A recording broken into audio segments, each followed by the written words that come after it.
नमस्कार साथियों, ज्ञान स्थली गुरुकुल के चैनल पर आपका बहुत बहुत स्वागत है। 69,000 शिक्षक भर्ती में बड़ा अपडेट। 19 मई को होगी सुप्रीम कोर्ट में सुनवाई। 18 मई को जुड़ी नई आईए।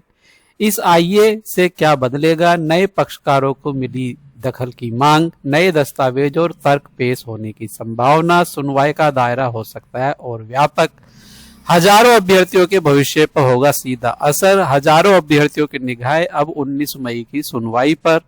कट ऑफ, आरक्षण, चयन प्रक्रिया और मेरिट पर है मामला। चयनित अभ्यर्थियों को नियुक्ति की स्थिरता की अभ्यर्थियों और संगठनों की मांग, जल्द मिले स्पष्ट और अंतिम फैसला। अब सभी की नजर 19 मई 2026 की सुनवाई पर टिकी।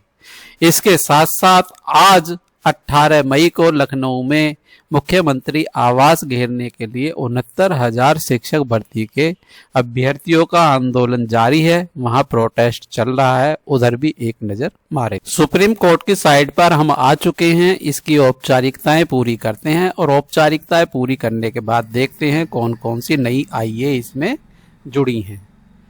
तो इसके साथ साथ चलेंगे आंदोलन की तरफ। आंदोलन में क्या चल रहा है? टीवी के बहुत सारे न्यूज चैनलों पर, यूट्यूब पर आंदोलन को दिखाया जा रहा है, तो अभ्यर्थी देख सकते हैं।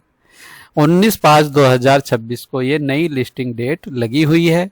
तो इसके साथ साथ आईए की तरफ चलते हैं।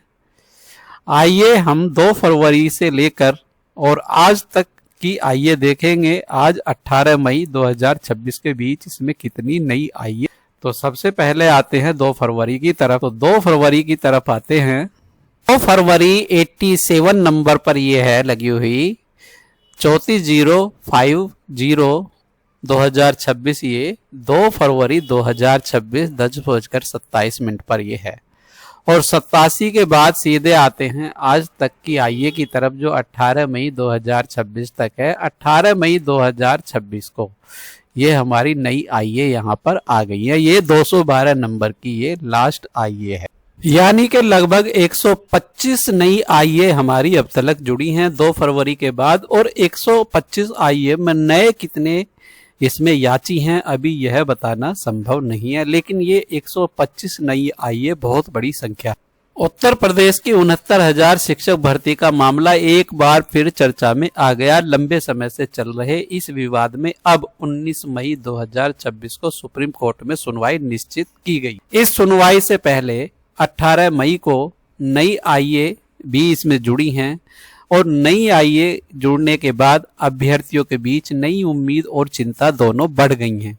हजारों चयनित और प्रतीक्षारत अभ्यर्थी अब इस बात पर नजर बनाए हुए हैं कि कोर्ट में कौन कौन से नए पक्ष और तर्क रखे जाएंगे तथा इसका सीधा भर्ती प्रक्रिया पर क्या असर पड़ेगा। साथियों, 69,000 शिक्षक भर्ती मामला मुख्य रूप से कट ऑफ, आरक्षण व्यवस्था, चयन प्रक्रिया तथा मेरिट निर्धारण को लेकर लंबे समय से न्यायालय में विचाराधीन। अलग अलग पक्षों द्वारा समय समय पर विभिन्न याचिकाएं दायर की जा रही हैं। अब 18 मई को नई आईए जुड़ने का अर्थ यह माना जाएगा कि कुछ अभ्यर्थियों या पक्षकारों को कोर्ट के सामने नए तथ्य, नए दस्तावेज या अपने हितों से जुड़े नए तर्क रखने का प्रयास किया गया है। कई बार नई आईए के माध्यम से कोई पक्ष कोर्ट में यह आग्रह करता है कि उसे भी मामले में सुना जाए।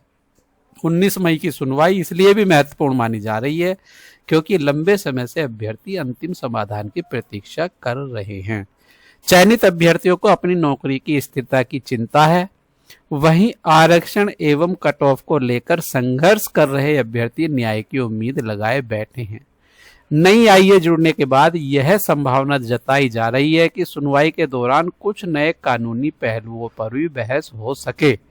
यदि कोर्ट इन नए आवेदनों को स्वीकार करता है तो सुनवाई का दायरा और व्यापक हो जाएगा। इस पूरे मामले का प्रभाव केवल अभ्यर्थियों तक सीमित नहीं बल्कि उत्तर प्रदेश की बेसिक व्यवस्था पर भी पड़ेगा। लंबे समय से विवाद जारी रहने के कारण कई अभ्यर्थियों का भविष्य अधर में लटका हुआ है। सोशल मीडिया और विभिन्न शिक्षक संगठनों के बीच भी 19 मई की सुनवाई को लेकर लगातार चर्चाएं चल रही। अभ्यर्थियों की मांग है कि कोर्ट जल्द स्पष्ट और अंतिम निर्णय दे ताकि वर्षों से चल आ रही अनिश्चितता समाप्त हो। इसी के साथ साथ जो हमारे नए याची भाई जुड़े हैं वे अपना क्रमांक नंबर देख लें, आपकी आईए नंबर क्या है, और नई आईए नंबर को अपनी नोट कर लें। जैसे ही हमें पता चलेगा आईए के माध्यम से किस आईए में कितने कैंडिडेट जुड़े हैं, आपके सामने तुरंत लेकर हाजिर होंगे। और नए याची भाई भी हमारे साथ जुड़ जाएं। नई जानकारी और नई अपडेट के लिए हमारे साथ बने रहें। साथियों, वीडियो आपको अच्छा लगा है तो वीडियो को लाइक कीजिए, वीडियो को शेयर कीजिए, और यदि आपने हमारा चैनल सब्सक्राइब नहीं किया है तो चैनल को सब्सक्राइब कीजिए। मिलते हैं नई अपडेट और नई जानकारी के साथ। तब तक के लिए जय हिंद, जय भारत। धन्यवाद साथियों।